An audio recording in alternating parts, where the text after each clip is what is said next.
Right, wonderful.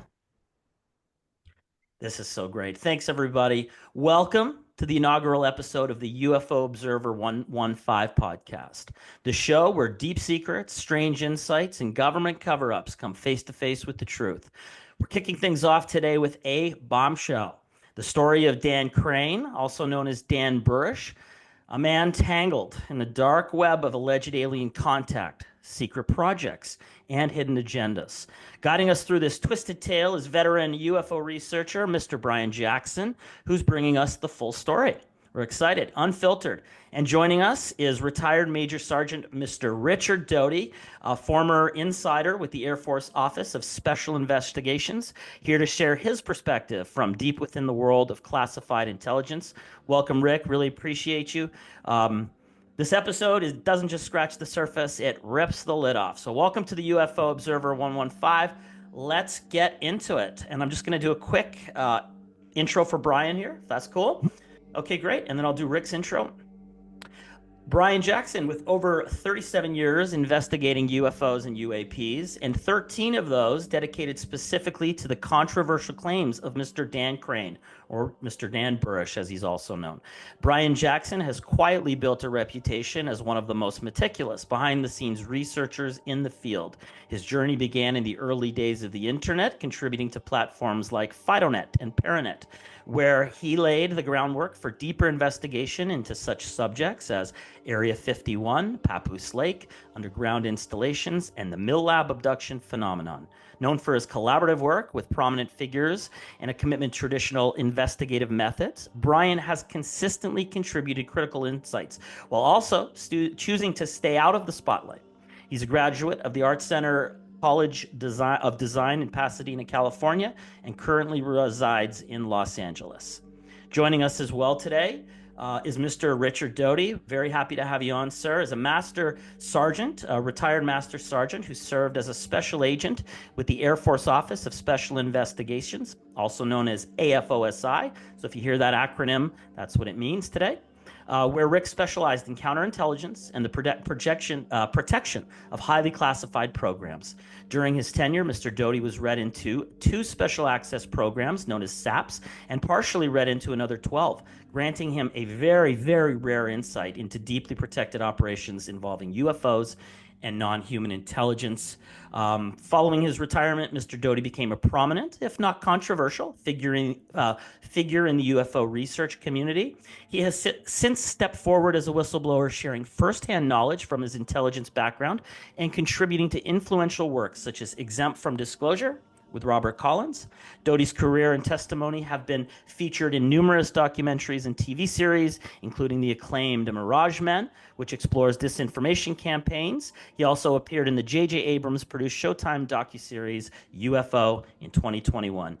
Rick remains an active voice in ongoing disclosure efforts. He's a key member of a private UFO working group composed of former and reportedly some current high-level government insiders who are quietly advising congressional leadership on non-human intelligence and national security. Thanks for listening. I hope you enjoy the show.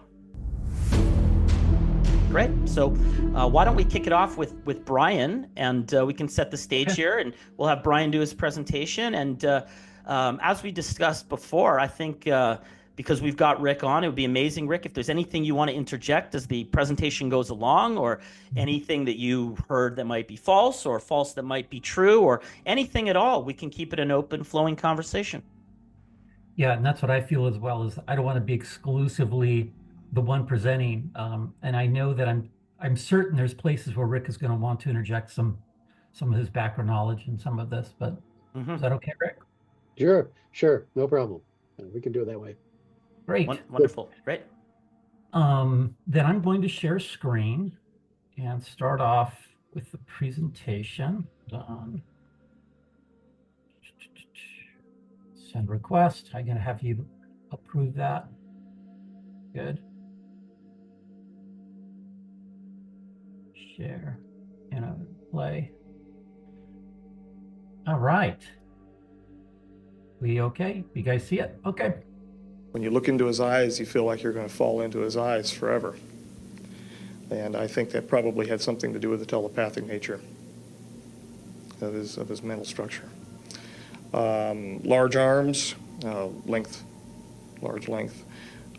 4 very thin, sinuous fingers.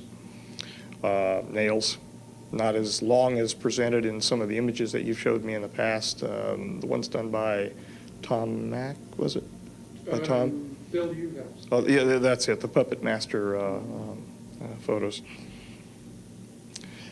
I'm smiling because the Puppet Master leads me to other nicknames. But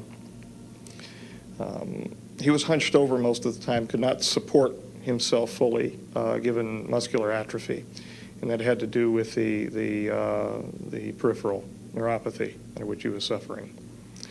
So he would grunt and move toward me almost in a flopping fashion.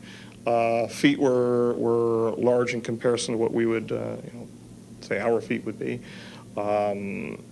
He was unclothed 4. Yeah, he was unclothed, which bothered him. He wanted to wear clothing and was refused in every turn. Called himself captive, and justifiably so. His feet were unusual in that his the plantar area had a very large knob underneath what we would call our heel. His facial features were grotesque in comparison to what he showed me what normal would be. He was Normal of his type. yes, yes. He was bilaterally symmetrical to the extent that the disease process was not changing his facial figures, his features. Nose was recessed, not a nose like we have, but basically two opercula, 2 orifices. An extremely small mouth, a hard palate, no teeth. Fantastic. So Dan Burisch was, and this presentation is very much a primer for those who may not know a lot about the story. They may know bits and pieces. So I'm going to try to fill in the gap. And some of what I'm going to reveal here is to attempt to give a broader story to what is otherwise maybe a story a lot of people don't know about. Maybe they've heard a little bit here or there. So I'm going to kick it off with Dan Burisch was at the heart of controversy in the early 2000s. But by 2008, his presence had significantly diminished within the broader UFO research community. Today, he's virtually absent from the current conversations on the phenomenon. I've titled this Refocusing the Dan Burisch Story because I believe that his claims remain deeply significant.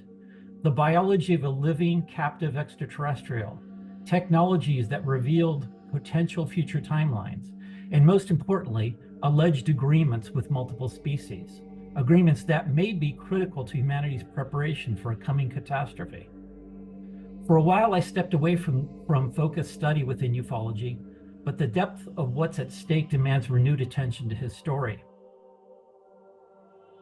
My friend Bill Ryan summed this up perfectly.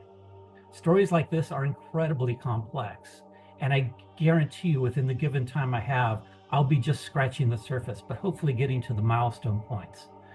This case does yield one significant gem, a rare find with any insider or whistleblower claim, and that is an overwhelming amount of material to study. Hardly the result of a hoax, fraud, or as one journalist wrote about Dan, a phony baloney goofball. I contend that some people drew conclusions about him far too early. But let's clear this up early. You'll see both Crane and Burisch used for Dan in this presentation. Some have wrongly taken this as evidence of deceit. In truth, Dan legally changed his name to Burisch in 1995 after marrying Deborah K. Burisch, honoring her stepdaughter's wishes to keep the name. But after their divorce in 2007, he reverted to Crane. Most of the material I'll be discussing occurred during the Burisch period, which is how he's best known. But here's the main points of the story.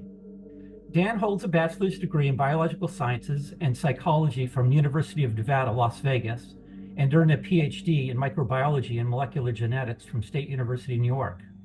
In 1986, at age 22, he was recruited by the US government to work on classified programs. As his security clearance increased, the US Navy co-funded his doctoral studies. He worked under Majestic on Project Aquarius, eventually becoming the working group leader in the study of a living extraterrestrial entity. This work granted him rare access to world-altering technologies and information, ultimately leading to his placement within a deep state group that quietly influences decisions affecting all of humanity without the public's awareness. The MJ-12 leader at the time was designated MJ-1 was U.S. Vice Admiral John Mike McConnell. He served 29 years in the military. He was former Vice Admiral of the United States Navy. He served as Director of the National Security Agency from 1992 to 1996, and as the United States Director of National Intelligence from February 2007 to January 2009 during the Bush administration and the first week of the Obama administration. For reasons too complicated to summarize here, he and Dan were very close, and this bond would yield tremendous benefits and privileges to Dan while on the program. I would enter into the clean sphere, and I was not supposed to communicate with the J-Rod at all. I was not supposed to know his name. The reality is we were communicating from the time that I entered into the ambassadorial suite external to the clean sphere, talking back and forth freely. I could hear whatever he was projecting at me from thought, and he could very clearly hear what I was thinking. I say hear, meaning perceive. I was supposed to stand over by a hologram projection system, which was run as like a teleprompter system, over to my right, that would be run inside of the clean sphere glass. Hold my hand up and mimic certain signs. And it became a joke. It really did. It became a joke. Those folks who were watching from the gallery running the show thought that I was standing there and mimicking the signs, and this was the only communication underway. They perceived on the day that the approach, the close approach that he made, the grabbing incident that he did with me, they perceived that there was a communication that occurred. So I began getting questioned quite extensively whether or not he in fact was communicating with me, because he had promised not to, apparently, with the Sigma unit. I alluded to the fact that there was conversation underway, but I didn't talk about what it was until, of course, I was caught in my research protocol forwarding ideas that were somewhat different than what they expected, where they expected my private research was going to go, and this is much later. And at that time, the deal was brokered to find out about the doctrine for the convergent timeline paradox. I told them a little bit about what he showed me, a little bit, and they told me a little bit about the DCTP. Now that you brought that up, which implies travel through time as well as space, and you said that J-Rod was retrieved from a crash near Kingman. McConnell and Dr. Edward Teller, the father of the hydrogen bomb, played a crucial role in recruiting Dan into Project Aquarius. A significant part of this program was conducted at Groom Lake, Nevada, commonly known as Area 51. And by the way, as Rick knows, Area 51 has recently been renamed Air Force Test Center Detachment 3. Project Aquarius was initiated in 1953 to study extraterrestrial life forms, and in Dan's case, a species known as a J-Rod. One of these was alive and held captive at the Papoose Lake S4 facility, located 12 miles southwest of the main Groom Lake base. S4 is a highly classified subterranean facility in a remote area of the desert extending 5 levels deep. The facility itself was meticulously camouflaged, reinforcing the deep secrecy of the program. Within the lowest level of the underground complex, a specialized chamber was constructed to maintain the precise environmental conditions necessary for the J-Rod's survival. Dan's responsibilities required direct interaction with the being primarily for biological tissue sampling and biological study. J-Rod had been recovered from the 1953 Kingman, Arizona crash, where 3 beings were retrieved, 1 deceased, 1 alive and sent to Los Alamos National Laboratories to a facility nicknamed Sweetness, and 1 transferred to Area 51. Now, can we just stop right there? That's really intriguing. Just a couple things, Brian. Yeah. Rick, maybe you can explain what Majestic 12 is to the audience, so they have a bit of a context for what Majestic 12 is. Well, Majestic 12 was a group of scientists created by President Truman, and it was either 1951 or maybe even before that, that was in control of the United States government program dealing with extraterrestrials.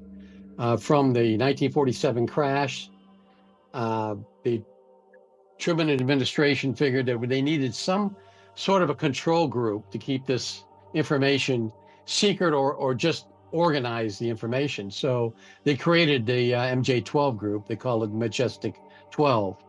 And there's of course a controversial list out there of who may have been on that list and who controlled it. So that's what the Majestic 12 is. Thanks, Rick. I appreciate that. Yeah. And Brian had mentioned John Mike McConnell. In your travels, Rick, and anything you've heard and seen, has he ever been listed on a Majestic list, to your knowledge?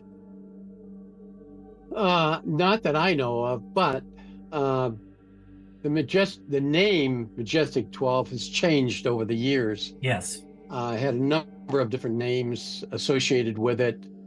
The Zodiac Group, the Zenith Group, the 52 Group, several different names. Dan refers to it as Majority 12 as well as Majority.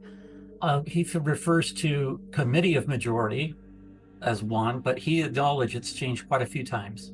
Okay, great. Yeah, it has changed. Admiral McDonnell, I know him. I know his past.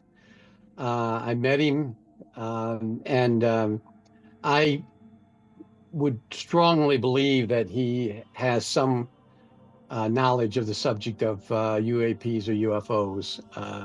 But as far as exactly what he knew or what he did, I don't know. But I know he was probably associated with the subject. Back to you, Brian. Yeah, sure. So I'm going to continue here. Let's see. Without yelling the poor me scenario, yes, people have a right to know. I mean, that's, other folks have screamed that. Some of them, I think, real. Some of them phony as a $3 bill. Yes, they have a right to know what is going on. They have a right to know because this is their future. Or maybe not. And it depends upon our wisdom or lack thereof. Dan, along with his working associate, Dr. Arthur Price, made significant advances in developing a unique sequencing technique for DNA that would ultimately reveal the J-Rod's connection to our future human lineage. The being was suffering from a peripheral neuropathy, a congenital condition causing muscle atrophy, difficulty walking, and an inability to regulate body temperature due to a lack of antifreeze glycoproteins. Dan would ultimately learn of the U.S. government's long-term agreements with various other life forms beyond the J-Rods, and that these agreements are revisited every 9 years. Who here remembers David Grush not responding in the negative when asked twice by Ross Coulthard if we have agreements with NHI? The revelation is one of the most significant takeaways from this presentation, as I believe these agreements still influence the current disclosure movement and quite possibly current major geopolitical decisions worldwide. Whoa. Mr. Doty, do we have agreements with NHI in your estimation, in your experience? I've never seen any. I've never heard about them. I've never read anything in any kind of classified documents pertaining to any sort of agreement. What I do know is from 1947 and 1952, we had an extraterrestrial, it was named Eva, in captivity at Los Alamos from the Roswell crash, actually the Corona, New Mexico crash. And that particular species provided us with a lot of information. There's also a document that was that Wendell Stevens, the late Wendell Stevens, had that detailed a secret agreement, highly secret agreement, that President Eisenhower had with a different species of extraterrestrials. But that's really the only information I know about that. Amazing.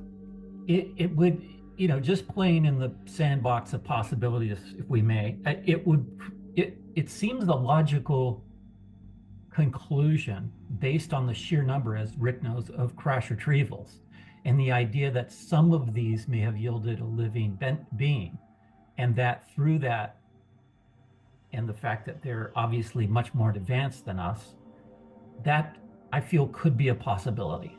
I'm not staking claim to the fact of any of this, but I'm also being open to the idea that some of these revelations may be realistic. I think Rick's muted.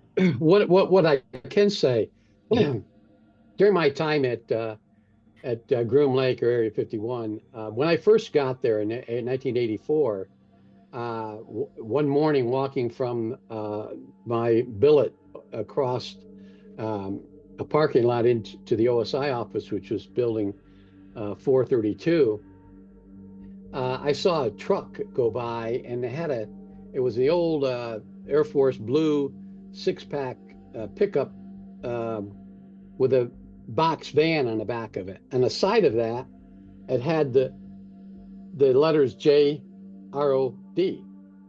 And I thought at the time it was a contractor.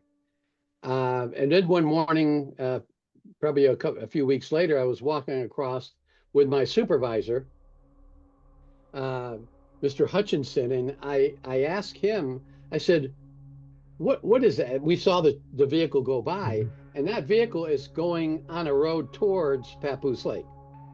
And I said, what is J-Rod? Is that a contractor, one of the contractors? And there were many contractors working on Groom Lake at that time period. He looked down at me because he was real tall. He said, I can't tell you that. It's beyond your pay grade. So I didn't think anything of it. I thought, well, that must be some kind of secret organization, or maybe a secret unit. But the longer I worked there, the rumor broke that J-Rod was in fact an extraterrestrial species that was assisting us in reverse engineering at Papoose Lake. Assisting. Now, here's a controversy. Here's a controversy I have to get out. Yeah. Burisch calls this area S4, as did Bob Lazar. But during my time there, that area was called S2. There wasn't an S4 located within the Nellis Test and Training Range. There was an S4 at the Los Alamos National Laboratories, and that S4 was a research and development area. But while I was at least during my time at Groom Lake, that area was called S2, and everything under that was called levels. You had S2 was the top. I was there. I was there. I never went down below the administrative control center at S2, but there were 5 levels under that, and everybody that worked there would associate that area as levels, different levels. So I just wanted to get that out there to clarify what I knew about it. And I do know Bill Uhouse claimed to have worked on a J-Rod, and the J-Rod was communicating technology advances to Bill that they were using. And also the late Phil Schneider referred to the facility as S2 as well. But then there's others who still call it S4. So it's confusing, but I think we would pretty much agree. We're talking about the edge of the dry lake bed, the Papoose Lake facility. So Yeah, that's, absolutely. Yeah, Brian, you're yeah. right. Whatever they call it, that's the location we're talking about. And yeah, you mentioned Bill Uhouse for any of the viewers watching this. Bill Uhouse is another UFO whistleblower who worked at S2, was it? Well, Los Alamos, and then um, S2 and what's called the Tweezer facility, Okay. supposedly. Well, Okay, and one of the quotes that I just watched his video. You should check it out, guys, if you're watching. It's pretty compelling stuff. He worked as a test on the test simulator, I think it was, at the facility. And Bill Uhouse said that the extraterrestrial used to come in with, what's his name, Teller. Him and Teller all the time. Rick, have you heard about any of that? Is there some legitimacy to that behind Teller?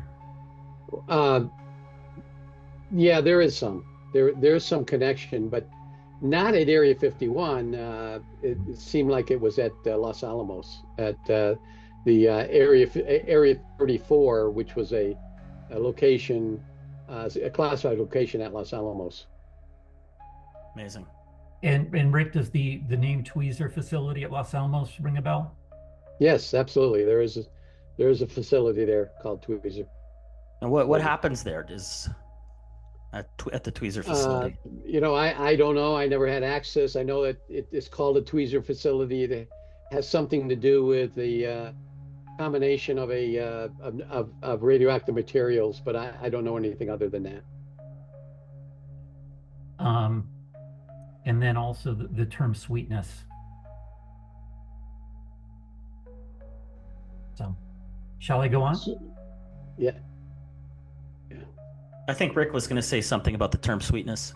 Well, sweetness was a code name for something that was occurring during testing at Groom Lake. There were times when the entire cantonment area of Area 51, the living area and the working area, was shut down because something was going to occur. And the slang was, there's going to be a lot of sweetness going on. And that's how I interpret it.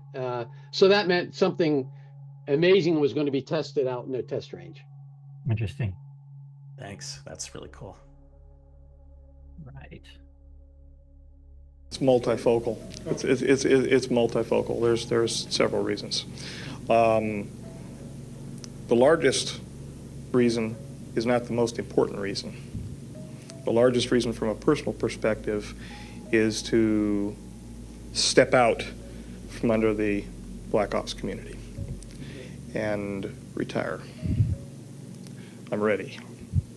I told you before, I can see myself walking along a pond and not being bothered by anybody except for maybe a bird here or there, and taking a sample and just taking my time and looking at it for fun, for enjoyment. And you're worried about everybody else, right? Now, Well, this is my favorite part. Yeah, go ahead. I'm just scratching the surface on the basic story first before I get into the details of Dan's story. So I'm just still in this framework initially to just give you like the broad strokes. Cool. That one of the most extraordinary technologies at the time within the facility, and another one that worked in unison with it, located elsewhere on the Nevada test site, is the looking glass device. It utilized electromagnetic fields in a rotating cylinder filled with injected gas to observe potential future events. The device could also access wormholes, leading to study of different timelines. To serve the evolving needs of the MJ-12 group, later renamed the Committee of the Majority, one of the treaty agreements with non-human intelligences mandated the eventual disclosure of their existence to the world.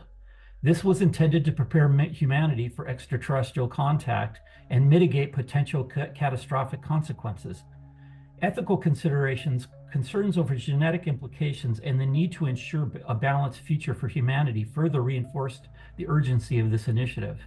Eventually, as a result, Dan was elevated to an entry-level position within Majestic that served multiple strategic purposes. One, it enhanced his public credibility and perception for disclosure. 2, facilitated negotiations and diplomatic efforts, both foreign and domestic, to guide humanity's future.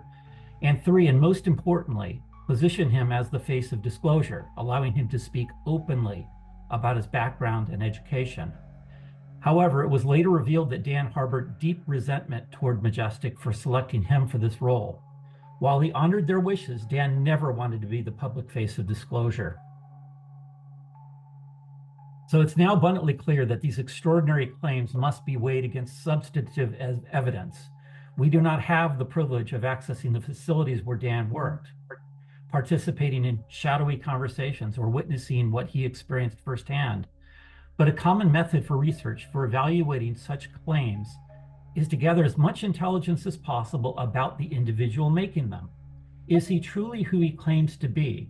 Did he work where he says he did? Were there others who can corroborate his story? What conclusions have other investigators reached after examining his claims? To begin, let's take a closer look at who Dan Burisch is. Was that right?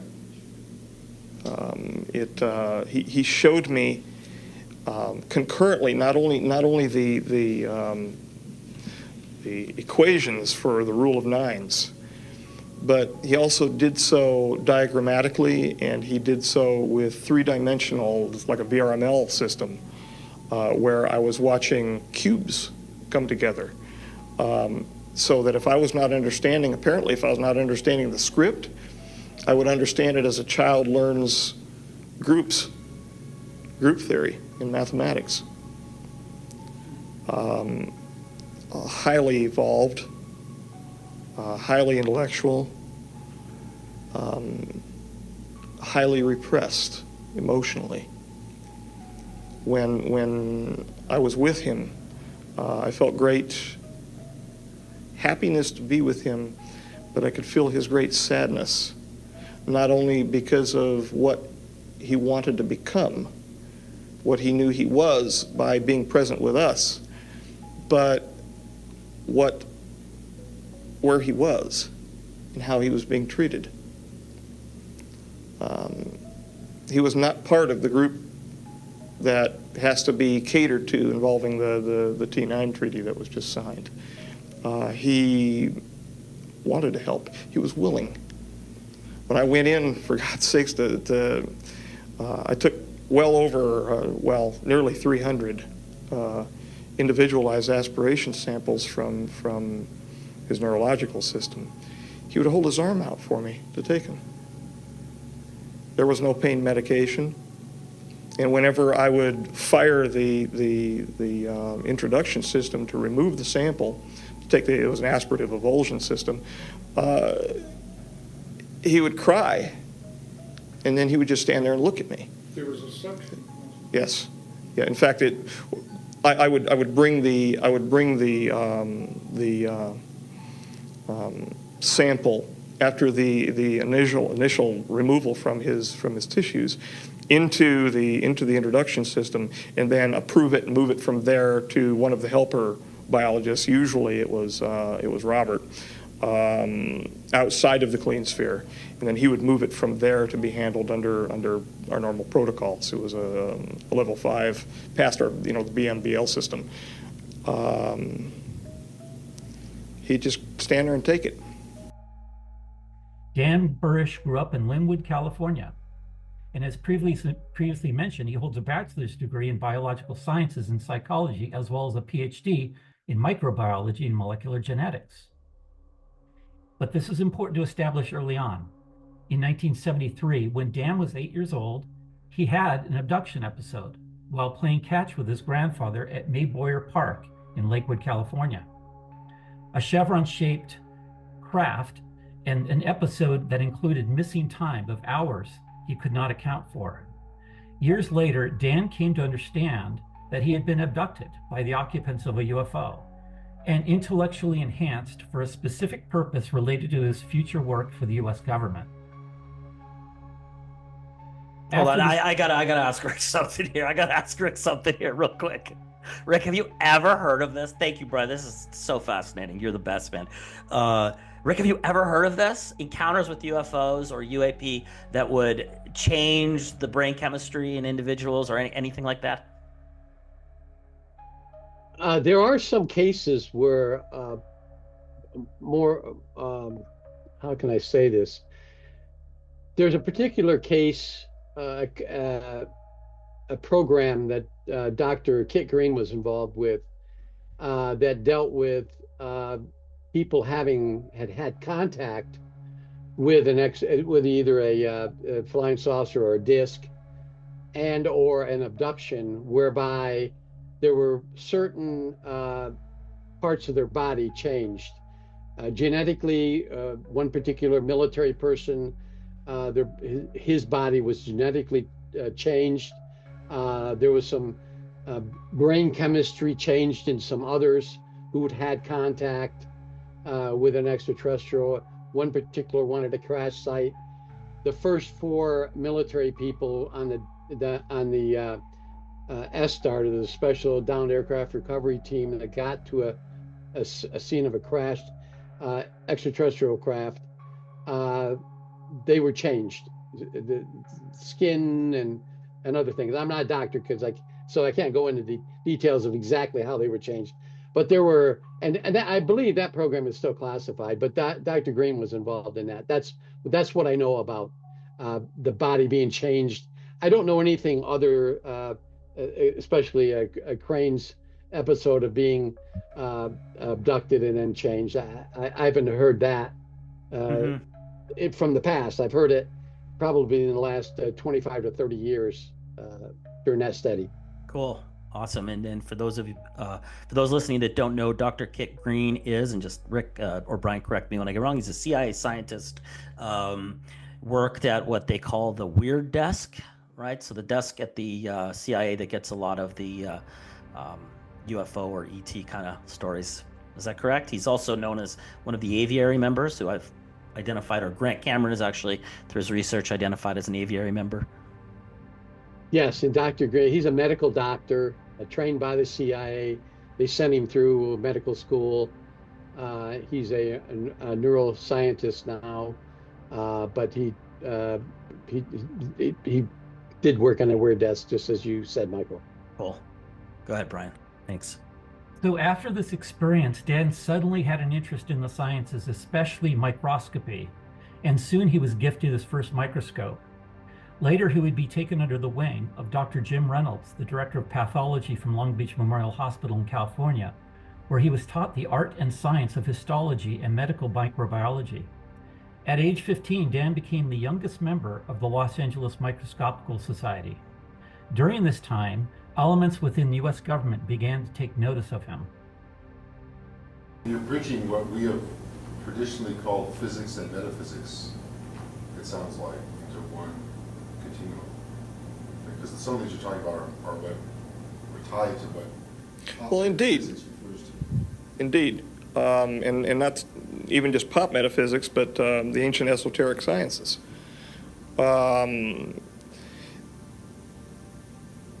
For millennia, we've conceived of the supernatural and that supernatural's interaction with humankind. What we are seeing in this project is that it's not so much supernatural, it's natural, and it's been there with us all along, and we just haven't taken the time to look. In fact, our procedures have been mutually exclusive. Laboratory procedures have been mutually exclusive to find what we found. They would destroy or mask over the process that we're now beholding. The U.S. government, specifically individuals within the U.S. Navy, had been monitoring Dan's career due to his exceptional scientific aptitude from an early age. This type of recruitment is not unusual, as even today, the Navy actively promotes STEM and GATE education to cultivate young talent for future career opportunities, particularly within the military and defense sectors. Programs like the Office of Naval Research fund educational initiatives and research projects, often in collaboration with schools, universities, and scientific institutions. The government's interest was initially tentative, but noted his aptitude for recognizing and identifying patterns under magnification. During his last semester at UNLV, University of Nevada, Las Vegas, Dan was approached by 3 men who offered him employment in a secret biology-related program.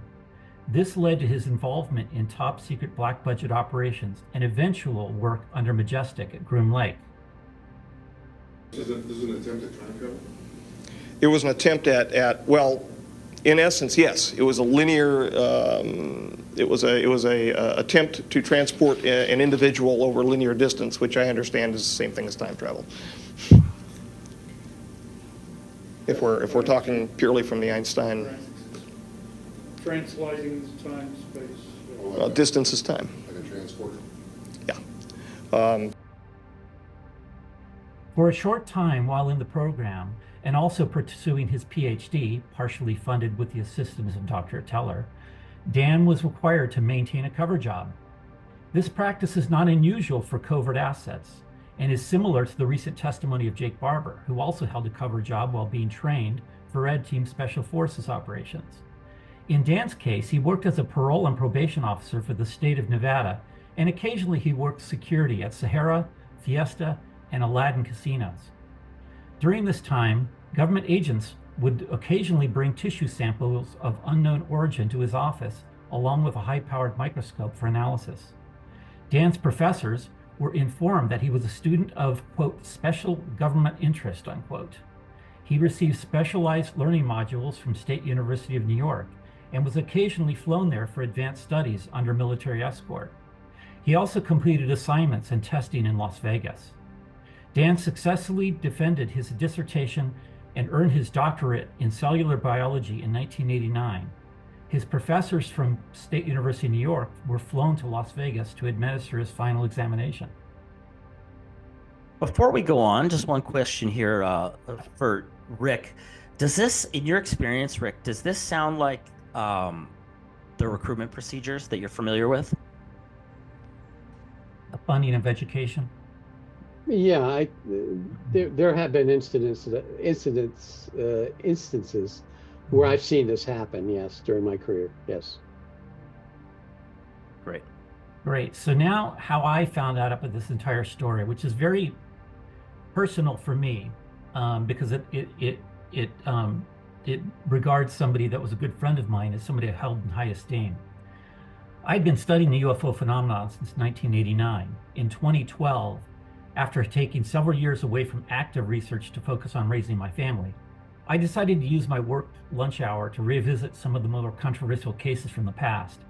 And as I explored, I came across the testimony of Bill Uhouse, an engineer from Los Alamos, who similarly claimed to have an encounter with the J-Rod at that institution. I discovered that veteran Southern California researcher Bill Hamilton was the principal investigator of the Burisch story. He was highly respected by all in the UFO research community. Known for his rigorous investigative approach, consistently grounded in the scientific method characterized through research, data-driven analysis, and meticulous attention to verifying supporting materials. Since 1990, after I first attended one of his lectures, I made it a point to attend every talk he gave. Bill granted me special permission to record his lectures, allowing me to archive at least 20 of his talks. He and his wife Pamela and I remained close until he relocated to Phoenix in 1997. But he spoke at an event in Los Angeles in 2000, and I made sure to attend. He spoke about a fascinating document that had recently leaked on the internet, known as the Q94-109A document, allegedly originating from someone named B.J. Wolf. It detailed a scientist's study of an extraterrestrial being, describing its biological composition and its connection to human DNA. Bill said that B.J. Wolf was in communication with one of the document's authors, a scientist directly involved in the study. This marked the first instance of Dan Burisch proactively leaking his story. But at the time, in the year 2000, Bill did not know of the scientist's name. Now let's cut to 2012. Again, I'm studying this stuff on my computer at work. I decided to revisit the controversial J-Rod story, despite the broader UFO research community having largely dismissed it as a hoax. But I was still unaware of my friend Bill's connection to this story. Diving in, I discovered vast amounts of material to study. For instance, I found up to 16 videos of Dan, articles written about his claims by prominent researchers, radio interviews, and more. Therefore, I made a conscious decision to follow the story's unfolding from its inception to its conclusion. I began by watching the earliest video interview. The first interview with Dan was from September of 2002. To my surprise, I instantly recognized Bill's voice, asking questions of Dan, and also referencing a woman off camera. He referred to her as BJ. Again, it's now 2012, and at that moment, everything clicked. I connected this detail to my earliest memory of Bill discussing the case back in 2000 and his liaison, BJ. So now I was energized to uncover everything I could about this case, being inspired by Bill's work. I also later discovered that 3 weeks after this video was made, it came at a severe cost to Dan. Dan was brutally beaten and his hand was deliberately broken as a warning. Original x-rays exist, documenting the fracture. He also sustained severe trauma to his face and rib cage. This would have been prior to being given official orders to disclose. It's not clear if elements within Majestic were the culprits or another competing deep state faction. By the way, this is Bill's book that chronicles all of the details from his research about Dan. Okay. Before we go on here, there's a little bit to unpack here. Thank you, Brian. That's amazing. Yeah. Again, it's just absolutely fascinating. Rick, do you have any comments on that document? First, have you seen that document before, or did you leak that document, or? I think Dan did. Dan and I definitely didn't leak it, but I've seen it. It circulated many years ago at a UFO convention. I think it was the first time that somebody had obtained it, and I think Clifford Stone got a copy of it, and he quickly made copies for a number of us. And so it's been over 20 years since I've seen it, and there's a lot of factual basis to that document. But I don't know who created it. I know who they claim to created it, but there's been some other people that might have taken some credit for it. But yeah, it is some quite a document if you read through it. But I certainly didn't have anything to do with it, though. Yeah, I think it started leaking around 1999. Yeah, exactly. That's exactly the time frame. Yeah. So thanks. Please continue, Brian. It's just so fascinating. I get so excited about this topic. It's one of my favorite topics in ufology. We're going down some serious rabbit holes here. Okay, good. So I found that legendary multi-Emmy-winning UFO investigator Linda Moulton Howe was also drawn to the case, contributing her research, especially in verifying Dan's academic credentials and testimony from interviews with Dan's parents, Doreen and John, who both recalled the time their son agreed to begin working on classified government projects. They confirmed that on many occasions, Dan was picked up in front of their home by military escorts at all hours of the day and night for transport to Area 51. Dan's mother once followed him and witnessed him boarding the plane at the Janet Terminal at McCarran Airport that flies staff to Area 51. So many similarities with Bob Lazar, this story has. And others who work there. Apparently the way this works is you get a phone call, you punch in some codes, and then they tell you what time to report to McCarran or something to that effect. Can you describe in detail the first time what it was like to meet this being for the first time? My original feeling was I was looking at a giant insect. It's the best I can just off the cuff. It looked like a giant insect, being dark brown and hunched in a corner, very insectoid in appearance. It almost looked like it had an exoskeleton. I felt afraid inside because I was always told that monsters weren't real.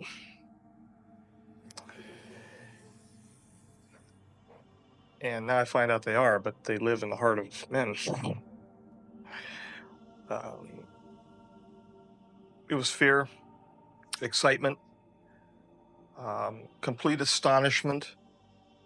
Because honestly, I thought we were dealing with some sort of monkey,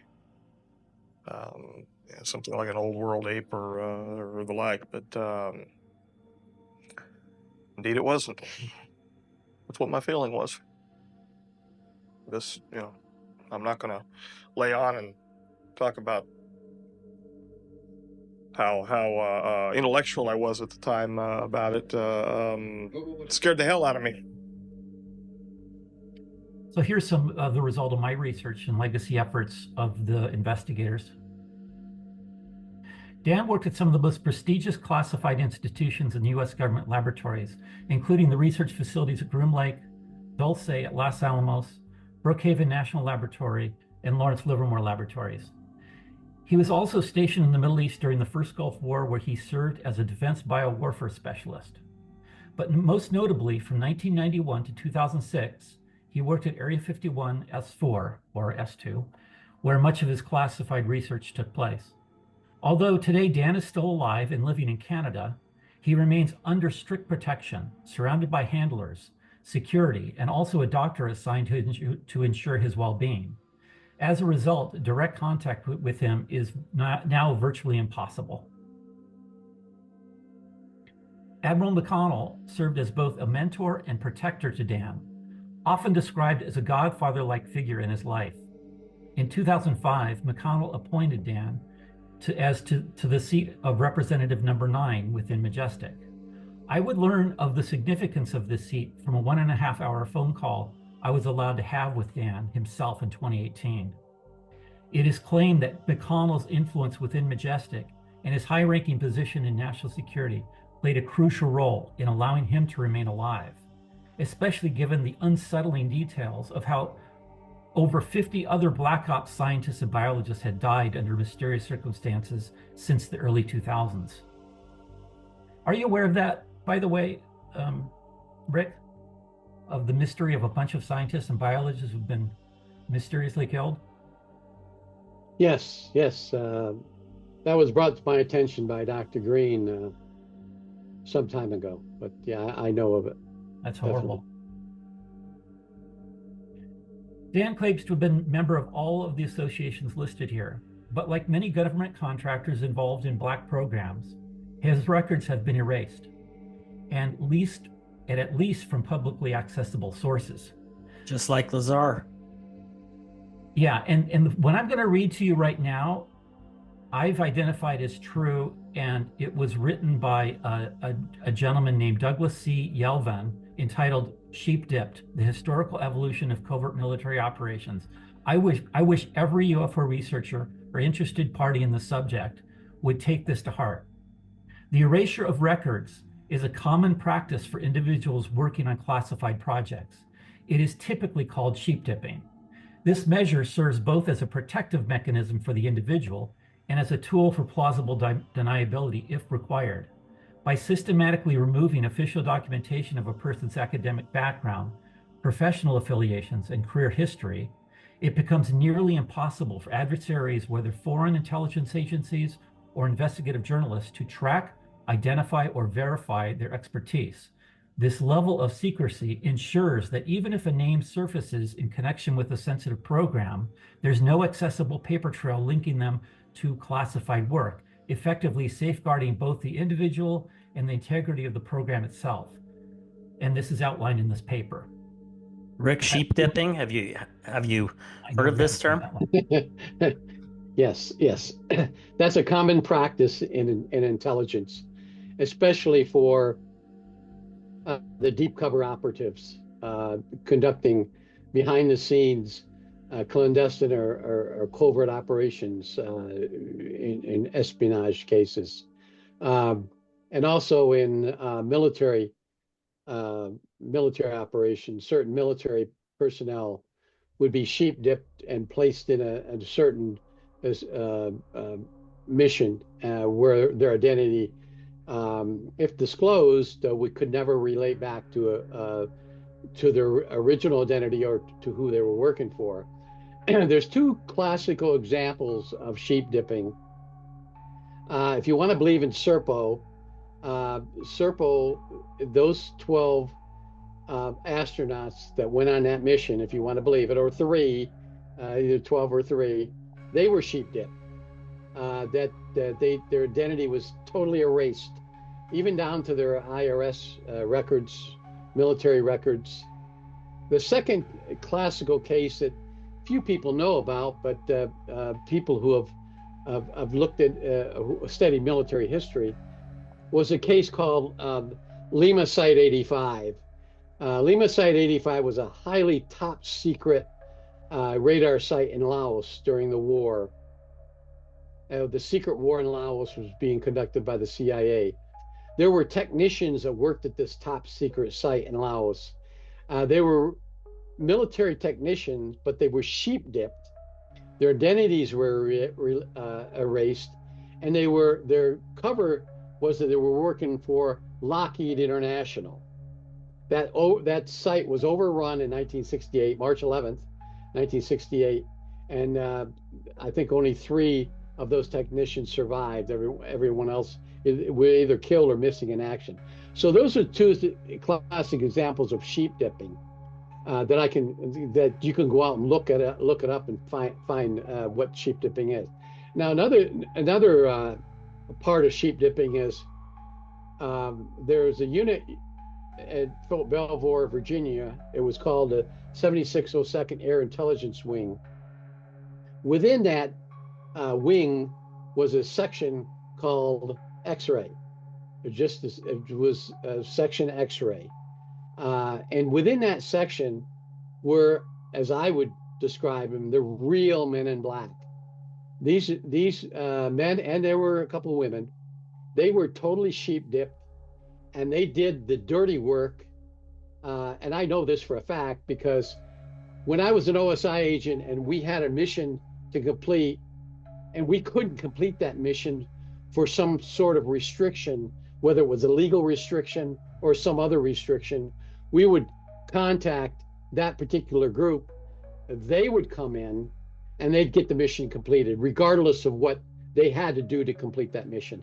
And those, you want to call them men in black, were sheep dipped. Mm-hmm. And do these officers agree to it, or is it a patriotic decision on their end to say kind of like, you know what, I'm going to volunteer for this sheep dipping?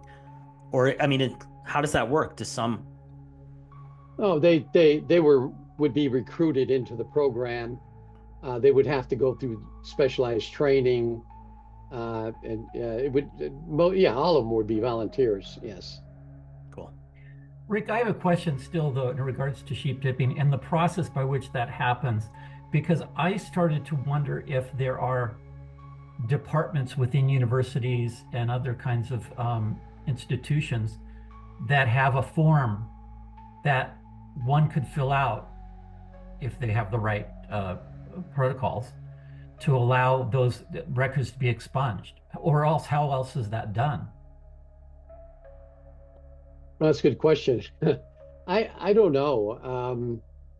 The only connection I have between universities and the intelligence community is something a little bit different. There are professors, and I can give you the example because it happened to me. When I got out of the regular Air Force, I went to college at Pacific Lutheran University, Tacoma, Washington. And my senior year, I wanted to be a teacher, and my major was education, or actually political science with minor in education. And I wanted to be a teacher. And one of my professors who portrayed the typical, and I'm sure you can identify this particular college professor, ultra liberal, almost radical, okay? He was a political science, but secretly I knew he was something other than that. Because when I went to a job fair in April before I graduated, he directed me to a certain place, which was the intelligence community. And it was his job to identify people that might fit good in the intelligence community. So he was basically a sheep-dipped recruiter for the Central Intelligence Agency. And because I met him a couple years later, after he retired, I actually went to look him up and thank him. And his political beliefs were 1,000% different than it was during his college days.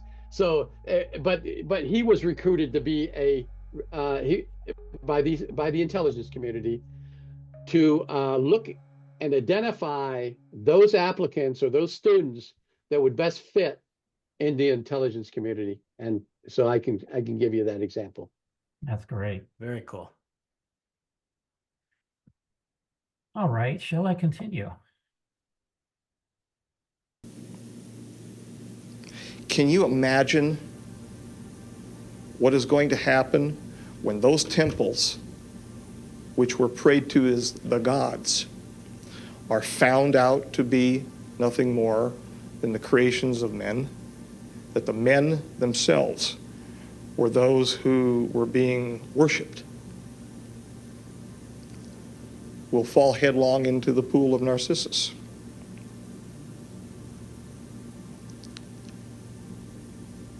And maybe that's a good thing. Maybe that's a good thing. Maybe we'll find truth, love, God, in something other than buildings and stones and marble. Maybe we'll find out who he really is, or she, it, or just us. Dr. Teller expressed interest in Dan's work while Dan was studying at University of Nevada, Las Vegas, and would later reach out to arrange further studies for him with State University of New York for his PhD. And Teller was the same gentleman who recruited Lazar. Lazar has the same story, doesn't he? He says, I was sitting outside of a building and I bumped into Edward Teller. That's Am I true. right? Am I right about that? True. That's that claim, yeah. Gotcha. Mr. Teller. Gets around. During Dan's education at State University of New York, William J. Linares was Dan's supervisor, professor, and possibly the liaison with Dr. Teller. Dr. Linares is an expert in glycoproteins and is a fellow of the American Academy of Sciences. I discovered he was in fact a professor at the university at the time Dan claimed to be attending classes there between 1986 and 1989. Dr. Nitschke served as the president of academic affairs at the University of Nevada, Las Vegas. According to Dan's mother, Doreen, she received a letter from Dr. Nitschke praising Dan for his State University of New York PhD. My research reveals that Dr. Nitschke was also, in fact, vice president of academic affairs at UNLV during Dan's attendance between 1982 and 1985. So Dan's mother was an invaluable resource for research, having catalogs of all of his certifications and other documentation. On this and the following pages are Dan's official certificates of graduation, scholarships, honor society memberships, and scholarship nominations. However, she does not have a chronicle record of Dan's PhD.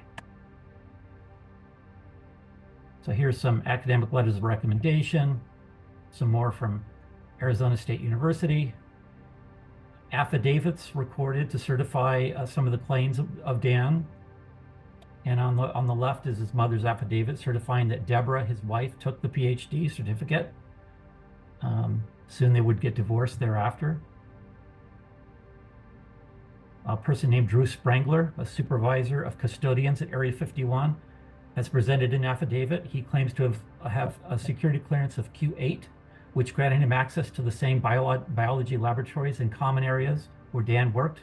In some instances, they even collaborated on projects. Does that name ring a bell to you, Rick? Drew Sprangler?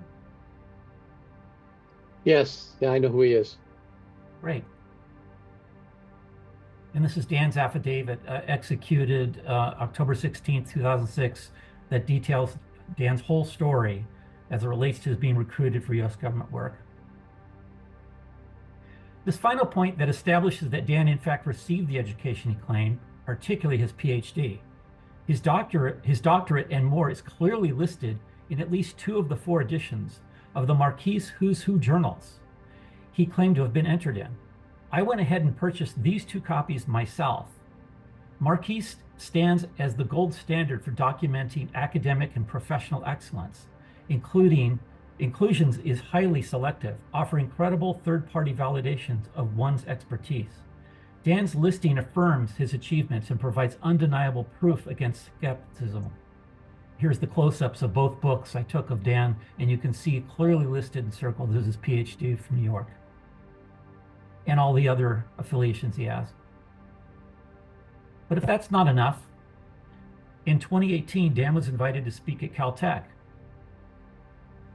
Dan Burisch and his colleague, Marcia McDowell, spoke at Caltech's infamous Beckman Auditorium about the Lotus Project, their scientific research project at the request of Professor Human Awadi. Project Lotus is a classified project that studies a genesis mechanism associated with the tree of life.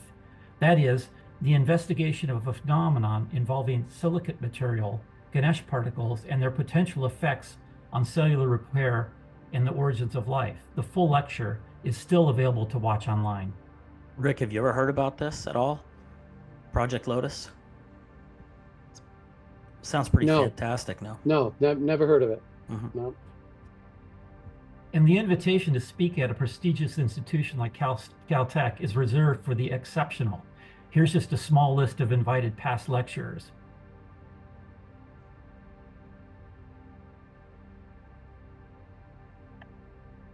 And it's still listed on the Caltech website even today if you look at it and go back in history.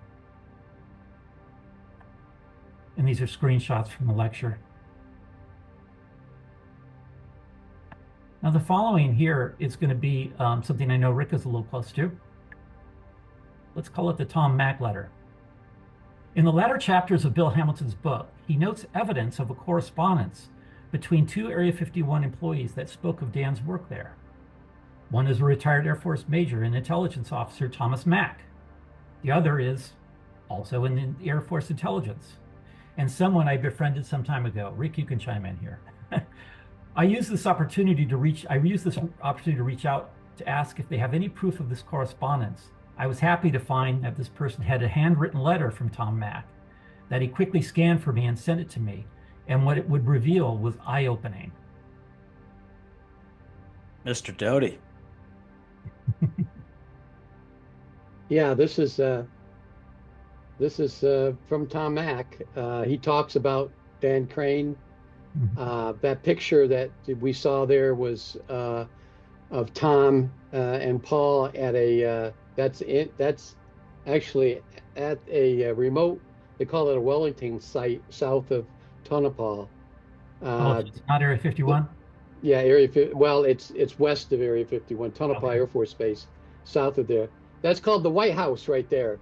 No, actually they call it the White House. If you look up on top there, you can see with some writing, but they refer to the White House. It's not there anymore, but back in the early days, that was the control center for operations that was occurring there at Tonopah. But that's Tom and Paul, and that letter is in fact a real letter that I provided to Brian. So here's what is highlighted in the letter on the back page. This is a two-sided handwritten letter. And there's a point of clarification trying to be made. And Tom writes, there was a Captain Denny Crane, again, Crane is Burisch, who was assigned to the QS4 projects sometime in the late 80s. Captain Crane was a biologist who worked on the R4800 program at PS2 Complex. His assistant was Captain Arthur Price. Both were in charge with mapping alien DNA. Captain Crane developed a sequencing technique. They were dating the sequence of found amino acids. The alien was the quadriloid Amos. The sequence found was nothing like humans. Captain Crane even baffled genetic scientists with his findings. Captain Price is now working with Dr. Kit Green at the CIA. Although it clearly references Dan working there, there's also some confusion about the alien's name and the claim that what he was discovering was not human. And Rick, I'm not sure if you're aware of the timing of events here, but this would have been prior to Dan going to the Papoose facility for the first time, because that was supposedly in 1991. And Tom is referencing that he was working at on QS4 projects sometime in the late 80s. This would have been a time when Dan was making regular visits to Area 51, and that there was a laboratory on the main base, but this is prior to him being taken to Papoose. Does that strike you as sounding accurate? Yeah, again, I wasn't there, and he sent me this letter. Actually, there were several letters that he sent me regarding other things. And Tom was up there in age, but Mhm. and sometimes he got some dates wrong. But I find it quite extraordinary that he remembered Crane, and specifically and what he was working on, which is something that I don't understand the date sequence, but that he was there, I wasn't, so I can't really explain the differences. There's also the fact that uh, Crane was on the entry control log. I talked to you about that Mm. in the 80s.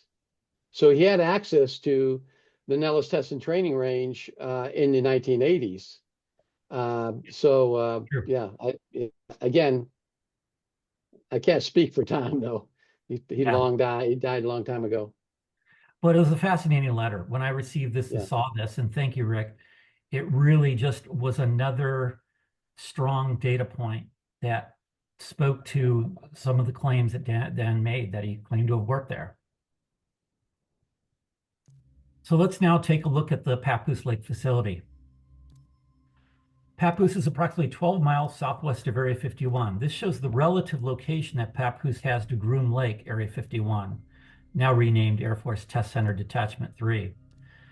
Various research by others indicates the facility is sometimes referenced as Site 4, S4, S2 Alpha, and possibly, if Tom Mack was referring to it accurately, he was referring to it as PS2 Complex. The circled area is specifically where S4 is. Very specifically, and I have undeniable evidence of this location now. The facility is fully camouflaged from the air, and it showcases the cutting-edge ingenuity behind next-generation government black site construction. This is a CGI depiction of supposedly the main entrance door. And this CGI rendering illustrates a hangar door open for a test flight of a recovered extraterrestrial craft, based on detailed accounts from the physicist Baldassar, who claimed to have worked there. Testimonies from program workers describe the facility as purely utilitarian, devoid of aesthetics, built for total focus.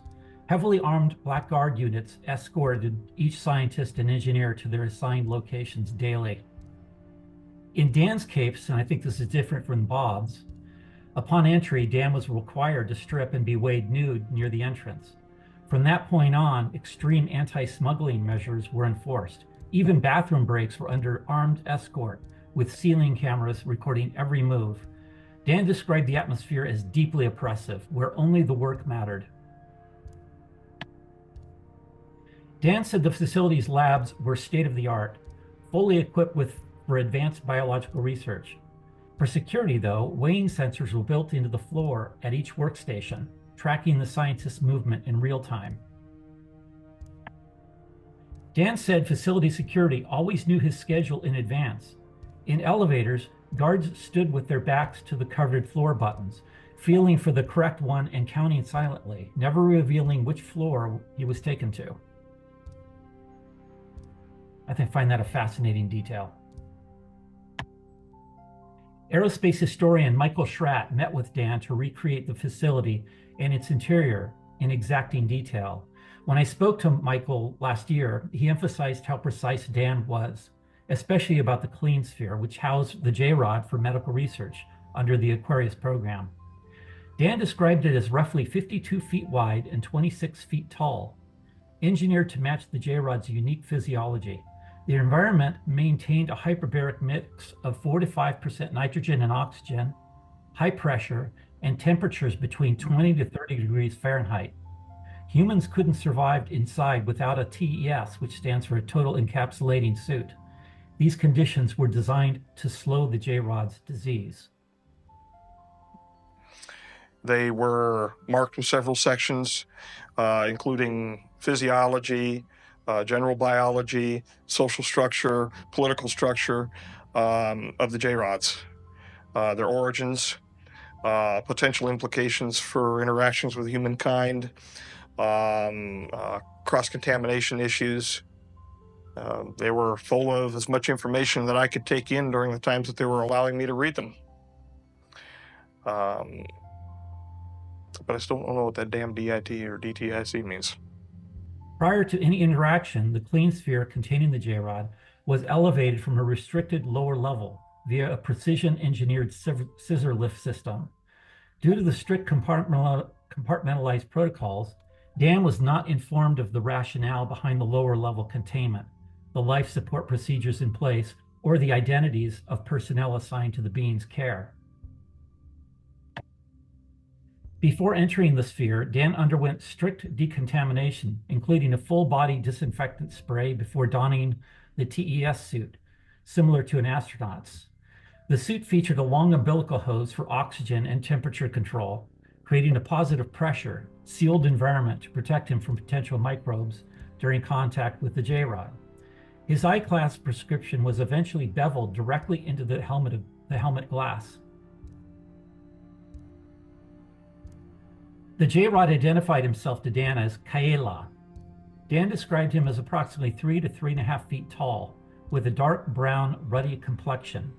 He belonged to a class of grays originating from the Zeta Reticuli binary star system, though he was stationed at Gliese 876c, a known staging area.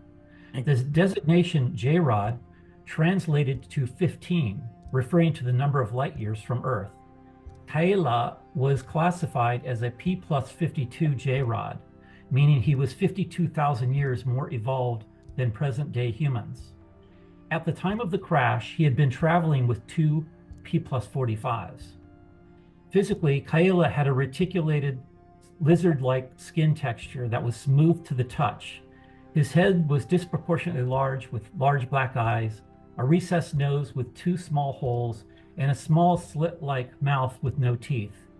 He had long arms with 4 extended fingers and a noticeable knob at the heels of his feet. Suffering from the severe neuropathy, he often appeared hunched and had difficulty with movement. His appearance was described as insect-like, almost exoskeletal. At the time, he was 622 years old. While in the clean sphere, Dan's protocol required him to take skin aspirations from the J-rod's arm with a special gun-like device. This is an AI simulation I created of Dan taking one of the aspirations from the entity. And just so the audience knows, when you talk about a P52, you're talking about a being that is 52,000 years in our future, right? And a P45 being a being that's 45,000 years in our future? That's correct. And it comes from a split in our human genome where a future catastrophe puts one set of individuals on one path and another on another, and some eventually move off planet, and the evolutions take place at different times. Gets very confusing.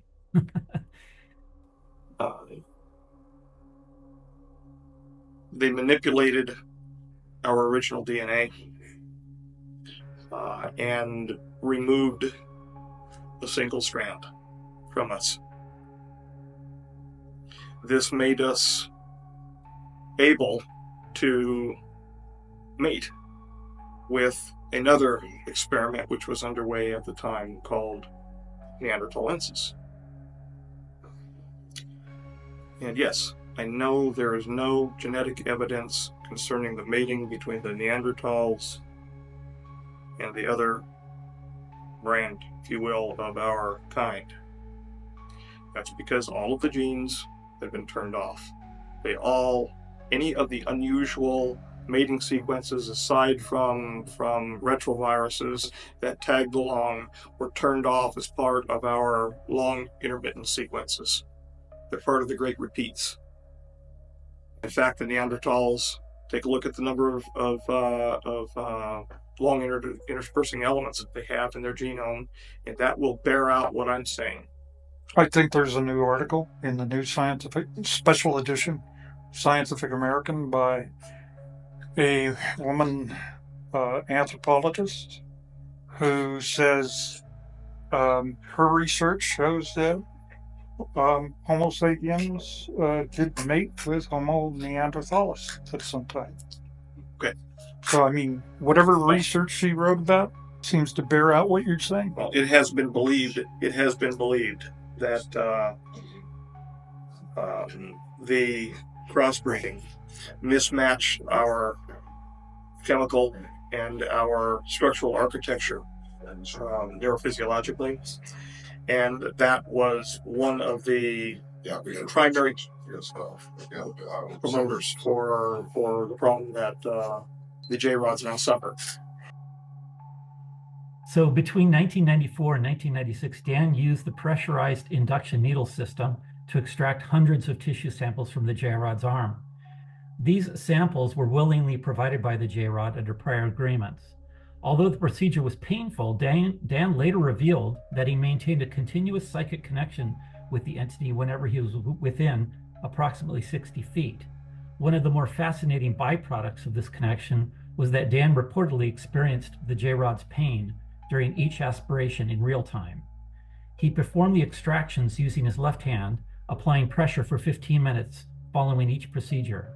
Over time, more than 200 samples were analyzed and included in a final report. And is this when the so-called mental telepathy with the being started? Yeah. You referenced Yeah, the exactly. being being able to, Dan being able to feel the being's emotions, the J-rod's emotions. Exactly. They were in communication as soon as Dan was in the lower facility and in view of the J-rod. So that's what he claims. Mm-hmm. So now let's transition to another incredible claim by Dan, but one that would be revealed through another piece of technology within the facility called Looking Glass. In the summer of 2007, Dan was inducted into a classified intelligence project that required 6 months of total isolation from friends and family. By December, he met with UFO investigators, Carrie Cassidy and Bill Ryan, speaking with them for over 5 hours. During the conversation, he revealed that the project involved a device known as Looking Glass, technology capable of viewing probable future events. The project's objective was to determine which of these futures was most likely to unfold. The outcome was Timeline 1, Variation 83, which, according to projections, pointed to a future marked by the election of Hillary Clinton, a massive financial collapse, and a catastrophic event that would ultimately lead to the division of humanity into 2 distinct life forms. Dan further explained that world leaders had begun using Looking Glass as a kind of script, taking preemptive actions in an attempt to steer or nudge events away from the projected future. Okay, maybe now is the point we just take a quick breath here, because this is part of the story that gets really, really heavy. And time travel.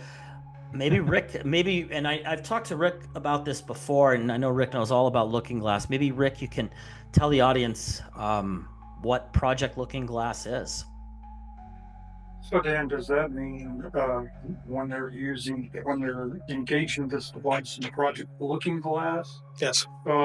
Is this something that they use only for the transmission of information, or can they transport a material object through time? You know the answer to that. At least you've probably heard some rumor. There have been mistakes. There were mistakes. Animals were attempted to transport from one location to another, the production of 2 of the devices, and they put them in resonance or something like that. I'm not a physicist. I don't know. But I was, in fact, present during a human attempt. The human did not survive. The human was not put in there under duress of any sort. It was a volunteer situation, and the human did not survive. The human did not move. The human stayed where the human was put. But the human changed, and I don't want to talk about it anymore. Well, I was involved in I was a counterintelligence officer for a project that was being conducted by Sandia National Laboratories, both at Kirtland Air Force Base and at the Nevada test site, which is now called the Nevada National Security Site out in Nevada. And it dealt with determining whether we could go back in time or try and time travel, whether we could go forward or back in time. And I watched a number of tests conducted both at Kirtland and out at Nevada test site in area, I think it was area 6, where they had a gigantic underground magnet, and they were firing different things through that magnet, and they were doing other things. And again, I'm not a scientist. I can't explain exactly what they were doing to try to open the fabric of space. And they actually were able to do it at one point, and this was probably 85, 86 timeframe, for a short period of time. But that was in the 80s. Actually, that program started, I think, in the mid 70s. Most of that work was on paper. Theoretical physicists would get together and try to figure out if this could be done. And when they determined that it could, then engineers came in and tried to create things to make it happen. And eventually, now you jump ahead to current day, and I think they've mastered this. Now, during the Crane period of time, there was this was going on because I worked for Dr. Puthoff from 1994 to 2007, and that time frame, we had a project which I can't go into, which was a peripheral part of Looking Glass. So I know it was a real project, but I'm not a scientist and I don't know what the results were during that time frame. But I know at various times I'd sit through a classified briefing where nothing but positive inputs were being discussed about this, about Looking Glass. Very. Would you have been aware, Rick, if like Dan claims, they have to operate in pairs and there has to be two? I don't know about that. Okay. They were. So Looking Glass, it's operated in pairs, one of which was located elsewhere on the Nevada test site. It consisted of a large toroidal chamber generating an electromagnetic field, a barrel filled with liquid argon gas, focusing rings, and an energy projection unit. When activated, the device opened a window into quantum probabilities, allowing users to see and hear into alternate timelines. However, because these timelines often converge, a computer system was required to dephase the signals for viewing specific moments. So that kind of ends that chapter, and this now takes a very personal, strange turn for me. So one of the core beliefs that guided my research was that consistent patterns often revealed hidden truths. The Dan Burisch story is rich with such patterns, found in archived videos, audio interviews, legacy PDFs, blog posts, and Hamilton's book. Certain terms kept surfacing, and one in particular stood out, the golden thread. This phrase appeared frequently enough in Dan's interviews to warrant deeper investigation. In 2012, it led me to a little-known online forum, one that not only confirmed Dan was still alive, but suggested he was active at a high level within an advanced, majestic group. My engagement there eventually led to a phone call with Dan in 2018, lasting an hour and a half. The forum looked like something out of a different era, an old-school platform reminiscent of what I used in the late 80s. At first, the content made no sense to me. The dialogue was cryptic, fragmented, but over time it pulled me in. I found myself checking daily, eventually contributing my own insights, sometimes multiple times a day, from 2013 to 2018. This wasn't your typical message board.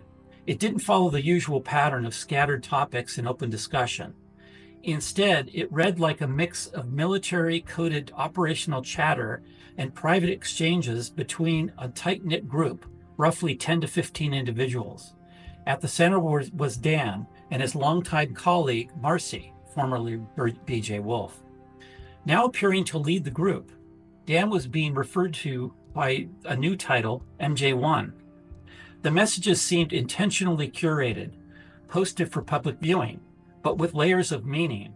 I couldn't help but ask, had Dan taken over Mike McConnell's role? Was this some kind of authorized public interface for the new Majestic? And if so, how was this even allowed? What I was reading wasn't theoretical, it felt operational. Orders were issued, missions were referenced. This was just one example of the kind of communication I was observing on the forum. Beyond Dan and Marcy, it became clearer this was a coordinated team with defined roles, including cybersecurity personnel and armed security forces. The posts hinted at access to private aircraft and helicopters used to transport Dan globally, allegedly for meetings with foreign dignitaries. At least once a month, the group announced internal gatherings, formal meetings between Majestic members. What followed were what appeared to be live transcriptions of those sessions shared publicly as meeting minutes. I archived every one of them. Now, we're talking separate to the groom facility here. I'm aware of several floors at the groom facility, and then finally, the majority of the hot stuff was taken over to Site 4. We're talking 4 basic levels. The first level, and they're coded 4.1, 4.2, 4.3, 4.4, and finally where he was stored as 4.5. And that 4.5 designation was painted on the wall for him because 4 and 5 is 9. Right. That's why, in fact, they built 9 hangars on the Galileo and Sidekick levels, the 4.1 level. Some messages were surprisingly direct, casting Dan in a role of apparent geopolitical significance. He and Marcy were often referred to as D&M, reinforcing their central authority within the group. The forum also allowed limited public interaction. Users could submit questions to Dan, and he often responded quickly. However, the community was a small and tightly controlled. Few ever questioned Dan's past claims, and those who did were often met with condescension or banned outright. Dissent was just unwelcome. It was swiftly removed. To add to the mystery of the point and purpose of this website was that it was visited by very few people from the outside. So who was it targeted for? In June of 2016, a forum post went out indicating a small number of the public forum members may join Dan in setting up an experiment at Frenchman Mountain outside of Las Vegas and witnessing the results of the experiment. The operation was entitled Operation Redstone and was an important component of his Lotus research he spoke at Caltech about. But because this post was a little unclear, I reached out on the general forum with the following question. May I request a summary of this project for a fuller sense of its implication? Went back and couldn't get a full picture about what this is for general public clarity. These are the screenshots, by the way, from the forum I took. A representative of Dan's wrote back, an interesting thing. I told Dan about your post. He said he'd be happy to provide more information after his return, and then wanted to know if you as a member of the public were considering attending Operation Redstone in Southern Nevada next February once the satellite can be tasked. He said, if so, cool. Just let me know when possible or after I present more information or whenever. Marcy and I would just need to know as soon as possible to add to the list of logistics. No hurry, no pressure, have fun. One member will be my main assistant, but that spot is locked in, meaning filled. Attending is still possible? ? Hey, either way, we're fully demanding to have a blast of a good time out there. Soon after I received a private message. Dan has you in mind for something different. He would like to start with a phone call with you upon his return. We will provide the phone number. Curious, I compared it to numbers previously posted on the forum. Each one was identical except for the last digit. My call with Dan was scheduled for Sunday, February 25th, 2018 at 9 a.m. During the 90-minute call, Dan assessed whether I could be trusted as an advisor for his Lotus research. He expressed comfort speaking with me and mentioned a future in-person meeting at a coastal Southern California residence. He said he'd begin sending data and wanted someone on the outside of the sciences to grasp its importance, especially with plans to submit it to the Library of Congress.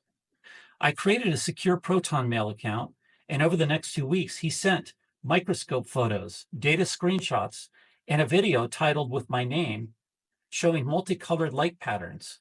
No context was ever given, despite my repeated requests. Then eventually, contact stopped. I later received a final message from one of Dan's operatives, questioning my intentions and listing names from my social media account they found suspicious. I explained that following someone doesn't imply affiliation, but it wasn't enough. I was cut off. Dan, the team, everything blocked.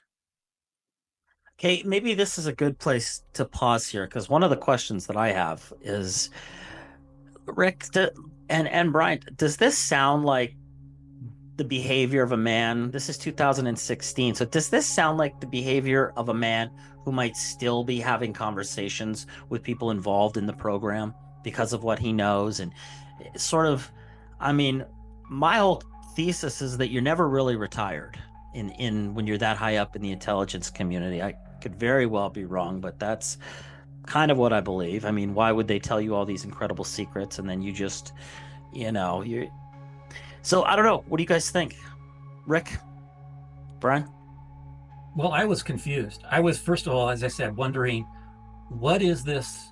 Why is it made public? It looks like it's something internal. I had access to the control panel when I became a member of the forum, so I got to see how many people were logging in daily. And it was always these same kind of 15 to 20 people, very few people from the outside. So I had no idea. Then I was starting to wonder, am I being taken? Is this, and I know we use this term often, is this some sort of psyop?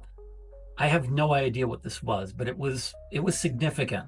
Well, here you are interacting with somebody who, apparently had direct inside access with the intelligence community at an extremely high level. I mean, for goodness sake, he, claims he interacted with one of the beings directly. I mean, wouldn't the intelligence community want to kind of, still know what's going on and who he's talking to?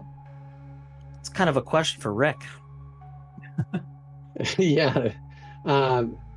Once you train somebody, especially a scientist, in a particular area of, say, for reverse engineering, it's really difficult to find somebody to replace that person. So you're right, Michael. They don't really retire, though they retire, but they come back as contractors.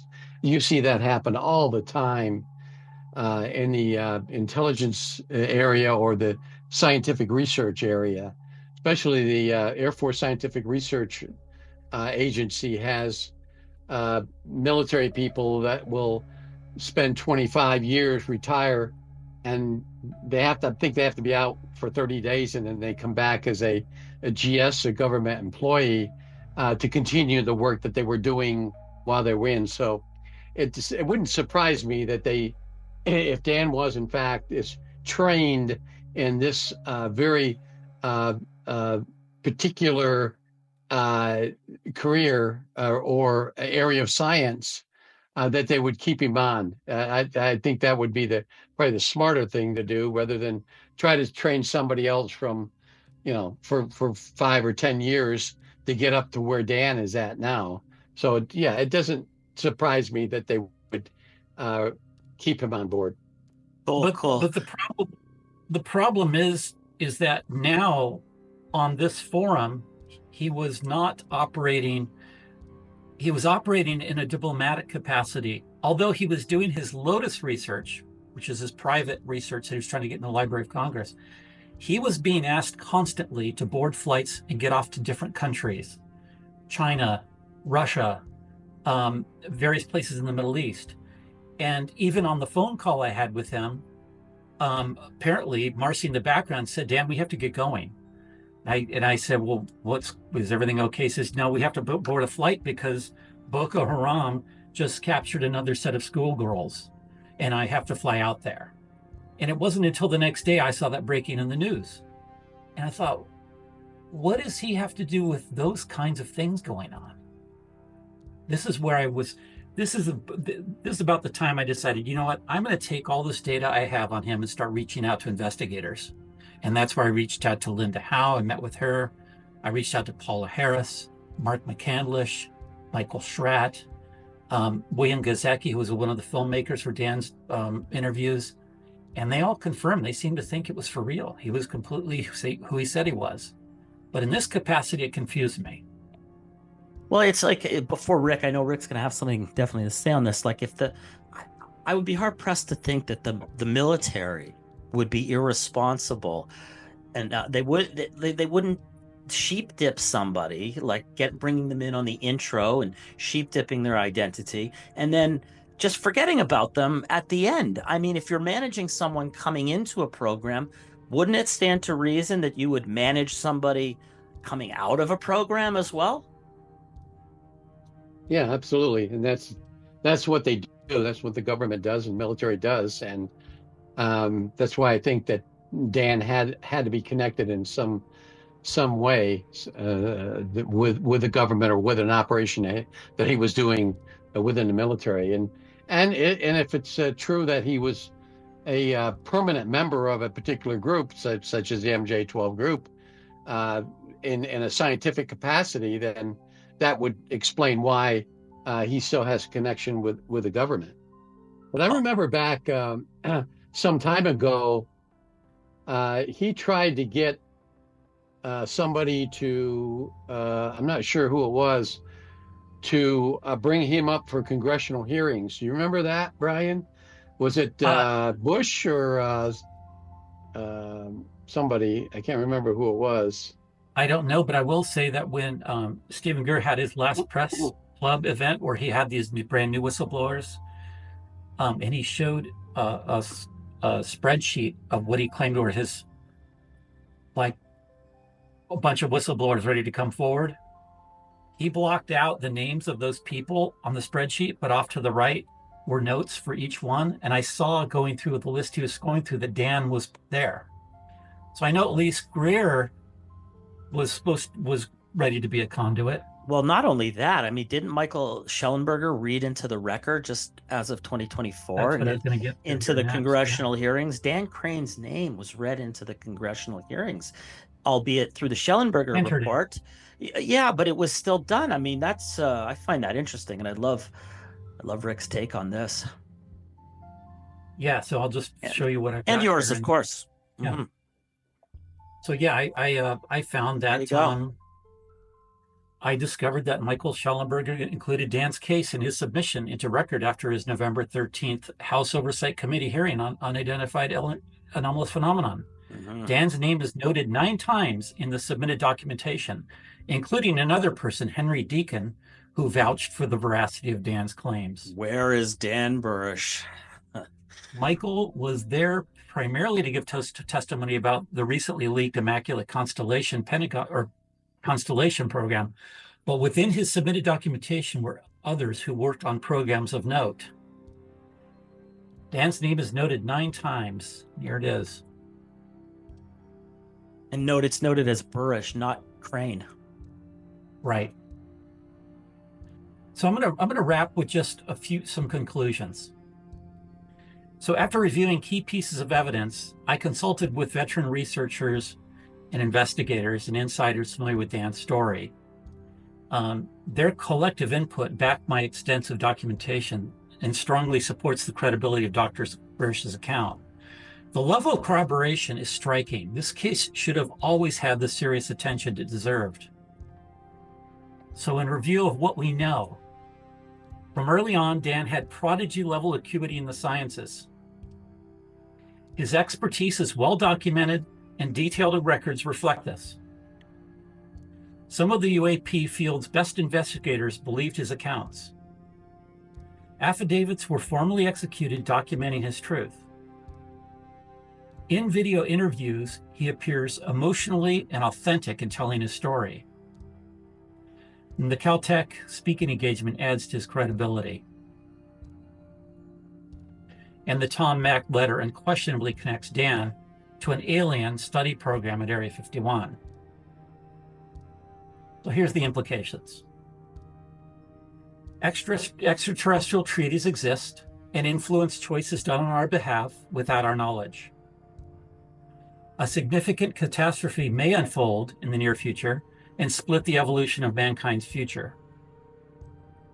Groups like the former MJ-12 are aware of this future and operate quietly in the shadows, sometimes clashing with the agendas of other factions. Reality and consciousness are far beyond what we perceive. Multiple timelines and time travel are real. And finally, others like Dan likely exist, some silenced, others hidden from contact. And I've been creating a timeline for my reference of all of Dan's milestones through history so that I could see at a glance of certain milestone points. So this is an ongoing effort of mine. And I'll also tell you that I've recently launched the website, burisharchive.com, and a YouTube channel with all of Dan Burisch's videos called the Burisch Archive. And I'm going to make those available for people to do their own research on. And to me, this is an open case. I have strong feelings that this should have given much more significant effort in understanding and more serious scrutiny, and it's not. And that's kind of my point. And then finally, I just wanted to just devote that this is comes from the heart, that Bill passed away in 2014, and I'm trying to carry the flag for him in his amazing research. That's it. Thank you, Brian. Wow, that was amazing, man. This story, it's like, yeah. I mean, for me, this story is even more poignant because his name got referenced in the congressional hearings. Right? I was going to say, I'm not sure how seriously they're taking the Schellenberger report. I think Rick will know more, but it's like the whole thing at these hearings are that nobody has firsthand witness, right? Where are the firsthand witnesses is what we keep hearing.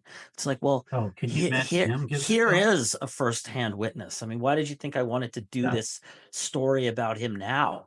Because I think the timing for people to hear this is important. This is a guy who worked with the J-Rod, an extraterrestrial biological entity, non-human intelligence, something not from this earth. Right.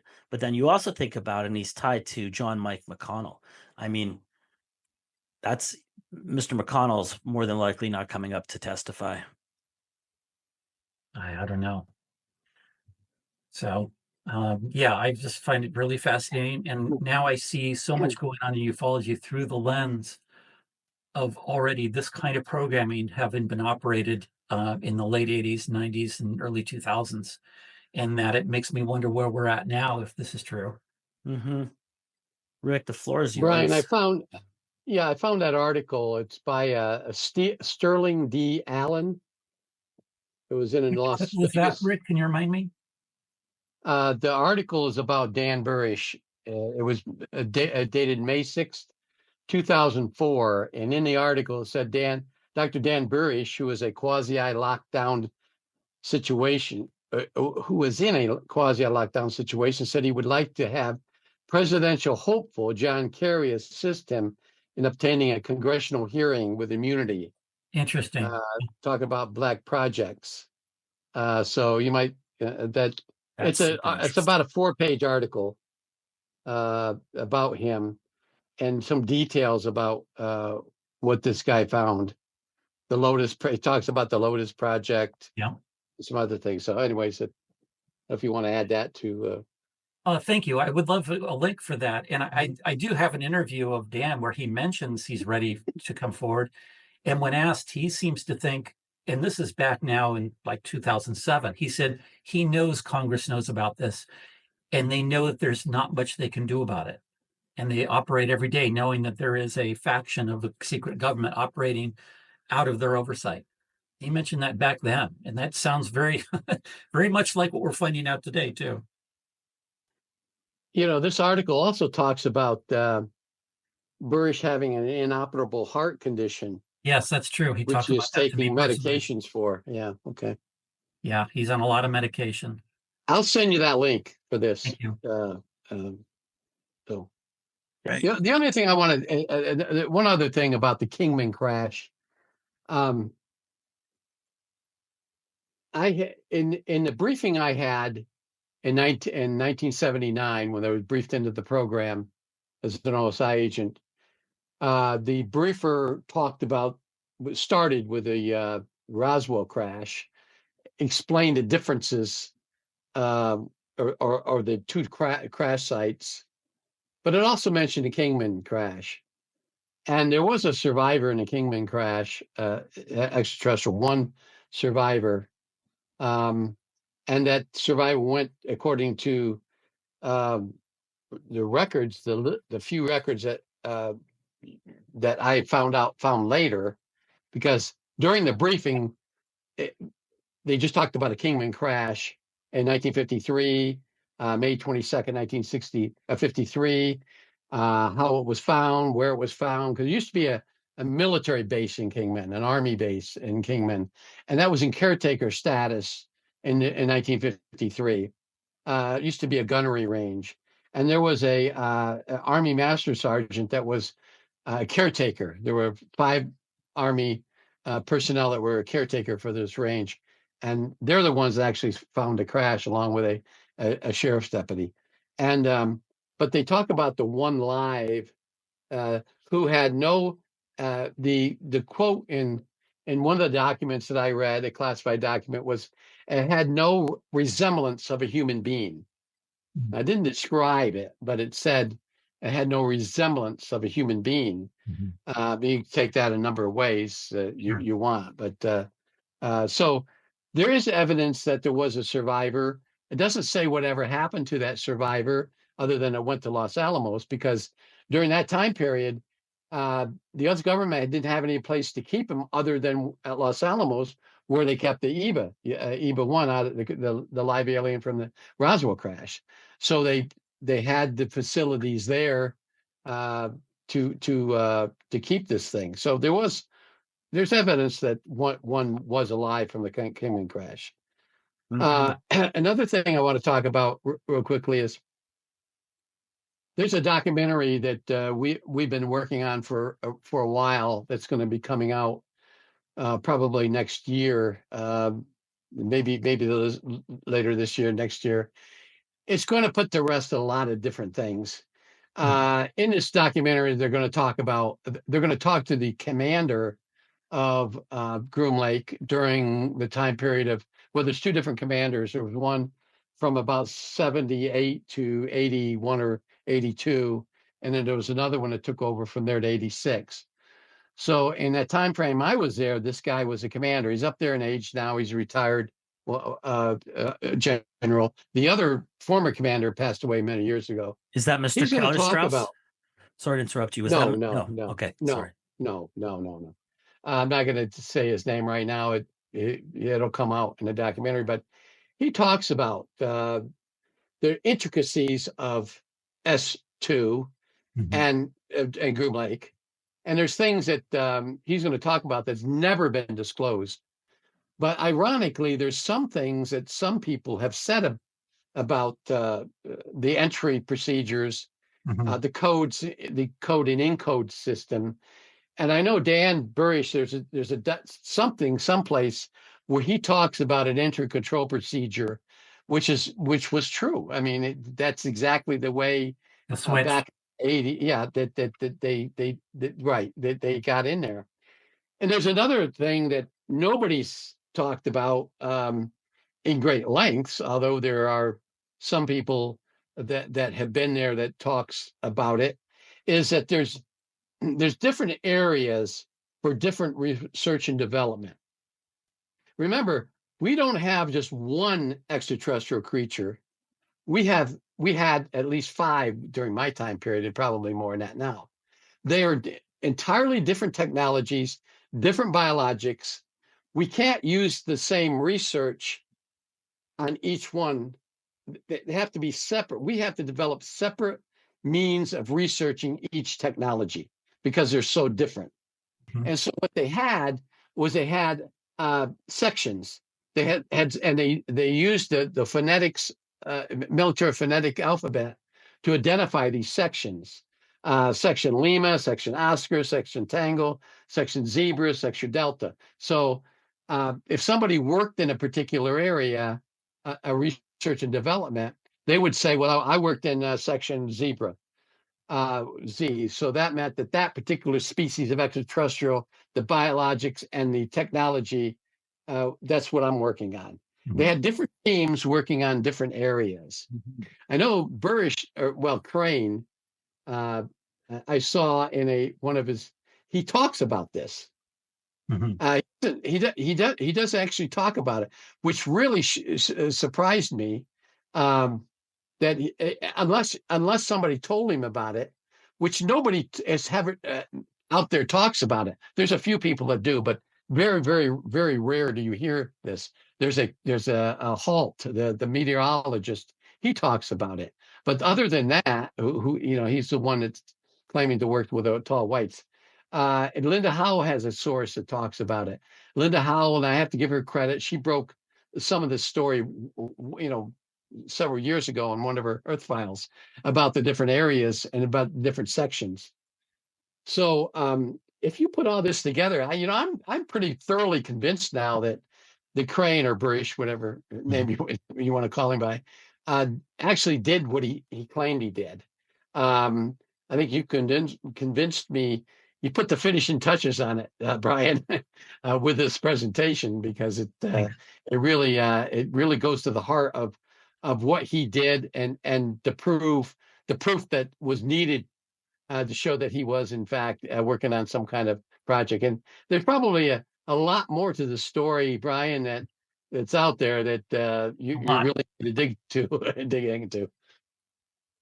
Yeah, there's a lot of tributaries off the main core of the story I presented today that go down many different directions, having to do with where the being ended up after some time, and Dan's role in Majestic and how that evolved, and where he is now. And yeah, there's a lot, but it's commanded a lot of my attention because I don't feel like a lot of people are wanting to dive into this area of the subject. I think that so much of it is relegated to whether a photo or a video is a real object or not. And that's all fine.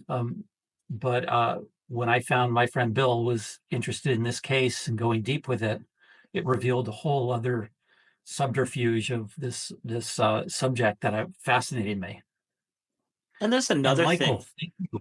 Well, yeah, just really, really quickly. You're welcome. Thank you so much for coming on. I know we're going to wrap up here, and I really appreciate both of you coming on. Like, really, really appreciate it. This is my inaugural podcast, and I'm so passionate about the subject, and you guys know that. And I have so much to learn. And Rick, I believe you. I've always believed you, and think you're an awesome guy. So thank you for coming on. I was just going to say, wasn't there some evidence that Mr. Crane Burisch, that his pay stub was from the Department of Naval Intelligence, and so was Bob Lazar's? No? No, as far as I'm aware, all of Dan's operations, he had to earn his own money. And I understood, I talked to other people who are in the know who said that's not unusual. When you're in a deep black project like this, in some cases, you have to generate your own revenue source because they cannot have any link to any sort of payment structure going out to you. He did talk a number of times about, I think he used the same term as Bob, the Department of Naval Intelligence, but not the paycheck stub. That's, I think, a Lazar thing. Oh, okay. Gotcha. Thanks, guys. Rick, do you have anything final you want to say? Are you good? Thank you so much. Oh, you're very welcome. Appreciate Enjoyed the show. I always enjoy being on with Brian. He's a plethora of knowledge, and I learn a lot from him every time I listen to him. Appreciate you guys. Thanks so much for coming on. Thanks, guys. Take care. All right. Take care. Take care. Bye-bye. Bye-bye.